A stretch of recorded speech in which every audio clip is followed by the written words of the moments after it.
లలిత అనే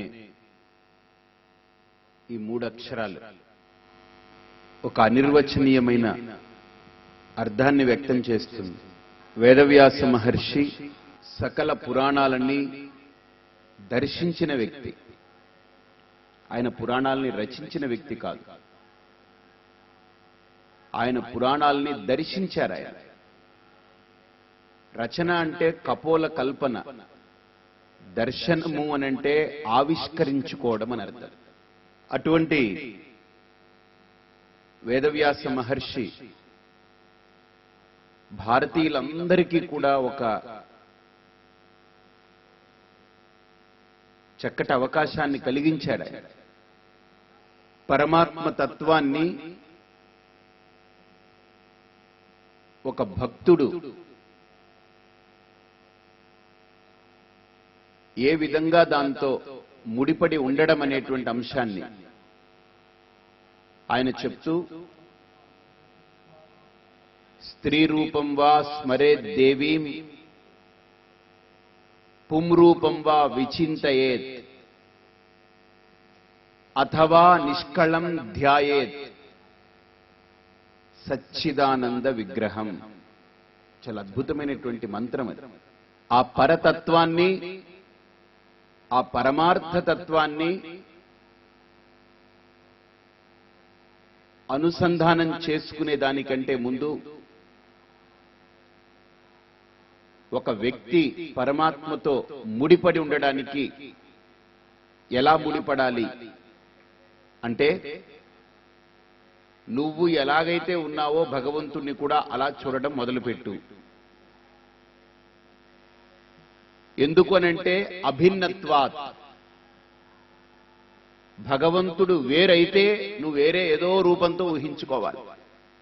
ఆ భగవంతుడు నీకంటే వేరు కాదు కాబట్టి ఆ భగవంతుడికి కూడా మనం కళ్ళు, మనలాంటి కళ్ళు, మనలాంటి ముక్కు, మనలాంటి నోరు, మనలాంటి చేతులు, కాకపోతే 2, 4, 6, 8 ఎక్స్ట్రా ఉంటుంది. కానీ భుజాలు సహజంగా చూస్తే ద్విభుజాకృతి కనుక చూస్తే సహజంగా ఒక మానవుడు ఎలా అయితే ఉంటాడో, అందులో ఒక స్త్రీ ఎలా ఉంటుందో, ఒక పురుషుడు ఎలా ఉంటాడో, అలాగనే భగవంతుడికి కూడా ఒక రూపం ఇచ్చారు.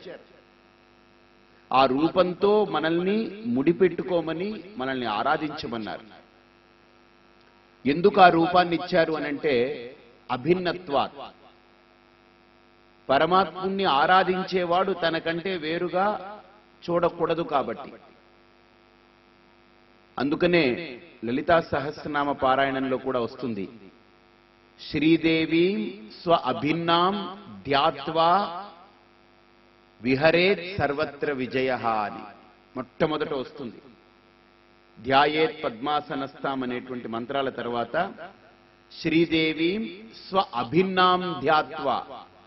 నాకంటే అమ్మవారు వేరు అనుకుని నువ్వు పూజించావా, ఆ పూజ ప్రయోజనం ఉండదు. అంటే అమ్మవారిని ఎక్కడో బయట కనుక చూసి అమ్మవారిని బయట పూజించావా, కుదరదు. ఆ అమ్మవారిని నీలో అంతటా కూడా ఇముడ్చుకోగలగాలి. అంటే నేను అమ్మని పూజిస్తున్నాను అని అంటే నేను అమ్మని కాగలగాలి. అప్పుడే ఆ పూజ సఫలమవుతుంది. యో యదుపాస్తే సతద్భవతి. ఎవరు దేనినైతే ఆరాధిస్తున్నారో వాళ్ళు చివరికి ఆరాధింపబడేటువంటి దైవంగానే మిగిలిపోతారు వాళ్ళు. కాబట్టి మనకంటే భగవంతుడు అభిన్నమనేటువంటి అంశాన్ని మనకు తెలియచేయడం కోసం మనలాంటి కళ్ళు, ముక్కు, కాళ్ళు, చేతులు, ఆ రూపంతో మనం భగవంతుడిని ఆరాధిస్తున్నాం.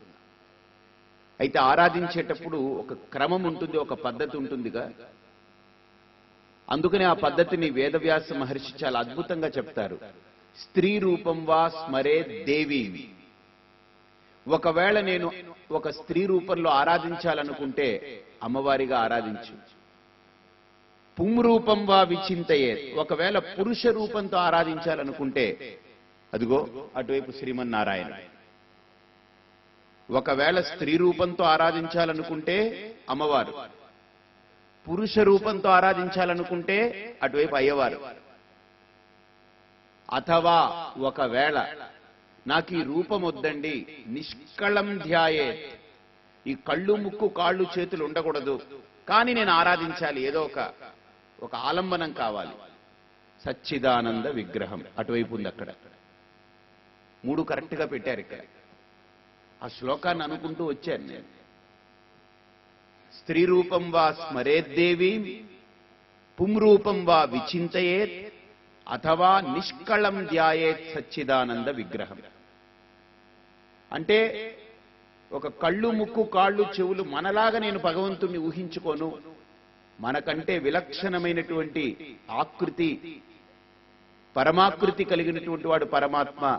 కానీ ఆ పరమాత్ముణ్ణి నేను ఏదో ఒక ఆలంబనంతో ఆరాధించాలి అనుకున్నప్పుడు, అదిగో దానికి ఏం కళ్ళు ముక్కు కాళ్ళు చేతులు చెవులు ఏమి ఉండవు.